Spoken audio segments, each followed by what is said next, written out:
Hello everyone, it is Monday, January 7th, 2013, and this is episode 5 of the News as I See It.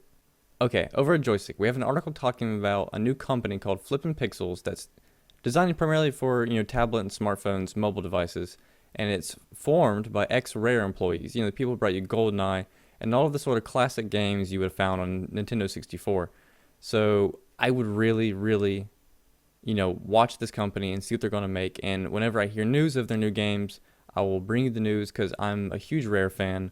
Perfect Dark, GoldenEye, all of those classic Nintendo 64 games really hit home for me. I gamed plenty prior to Nintendo 64, but I know for a lot of people, GoldenEye especially was one of their first games they ever played, at least one of their first shooters, and that's a big deal, so I'll keep you informed as the news comes. Okay, if you didn't see yesterday's weekly wrap-up, you should, but this is just a follow-up image talking about Cyberpunk 2070 from CD Projekt Red.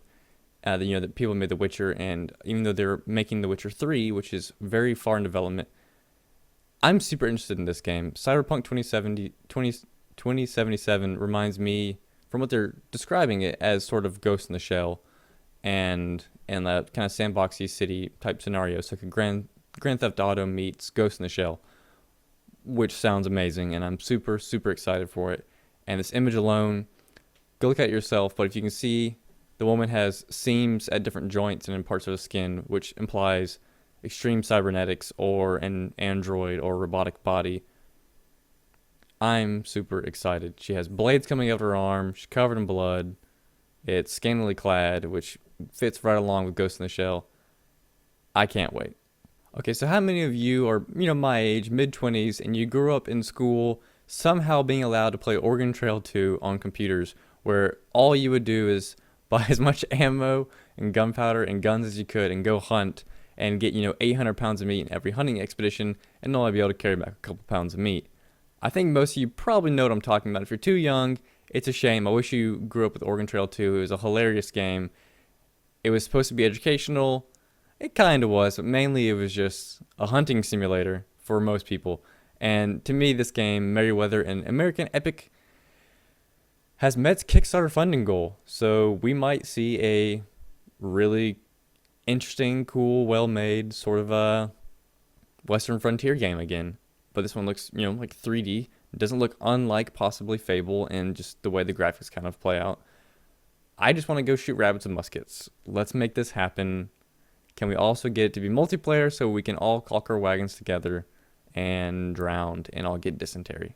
That's all I'm really asking for, guys. Okay, so this is something I've been wondering about. DayZ was supposed to have already been released as a standalone title. It hasn't. There's been no real news. I thought possibly it was related to the two guys over Bohemia being held captive as military spies in Greece.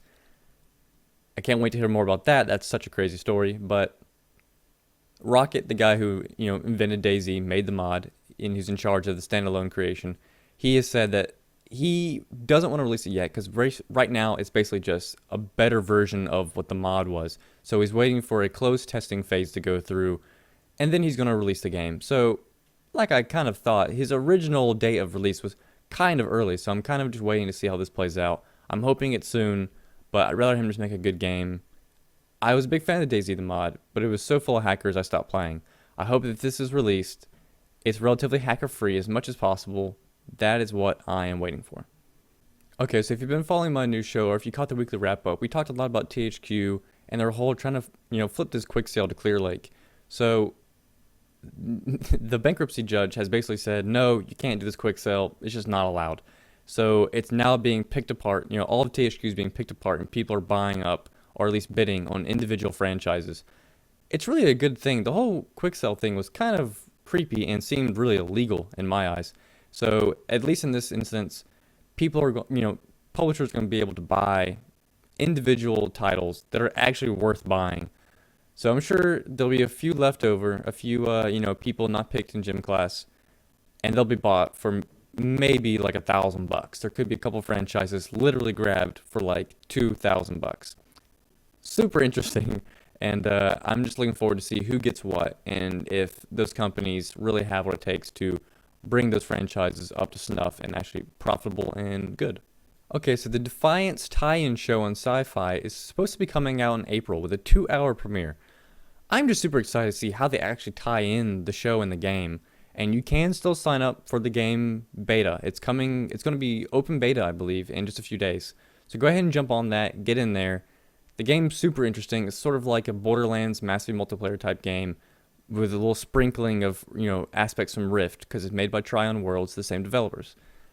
Check out the game, check out the trailers for the TV show. It all looks really interesting, and I'm excited to see what crossover work they actually do between the two. Now, this information is really coming as a disappointment to me and Eddie.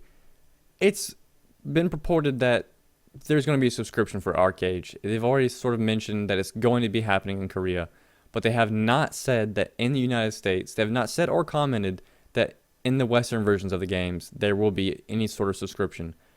But I imagine there will be. That just seems like if they're going to do it in their home turf, they're going to do it on the visiting turf as well. So I don't want to pay a subscription, but this game seems just amazing, and it might be something that I will pay a subscription for. We'll see. I just want more and more news to either get more excited or just kind of write it off as something that could have been. Yesterday in a weekly wrap-up, we were talking about what would make you play an MMO, what wouldn't make you play an MMO. And I said that for me, player housing is a huge deal. I love player housing, especially when it's in the overworld. You claim land, you build your house, and everyone can see it. It's super fun. Literally minutes afterwards, this story broke out. It's just in DC Universe Online, they released player housing. We could have done a breaking news for it, but we didn't. Either way, I'm following up today with it. Just another indication of how other MMOs, other than WoW, are pushing things like weddings, player housing, and other unique features that have been in really, really old MMOs, and that they trimmed the fat of those certain features to sort of cater to the audience of World of Warcraft. And I'm glad that they're pulling away from that, because people are, quite honestly, getting sick of World of Warcraft. They've just played it too much. And new features like these, or different features like these, are just really exciting for people to, take a little bit of a vacation to.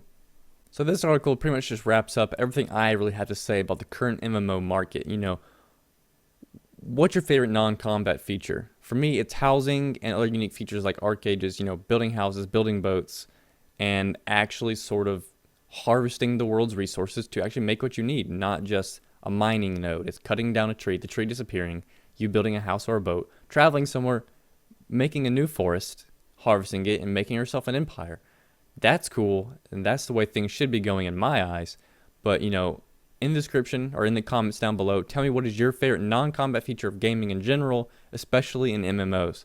Because I think it's a big deal, and I wouldn't mind starting some sort of petition or a survey and sending it out to people and saying, hey, you want information? Here's information. 100 people want better player housing.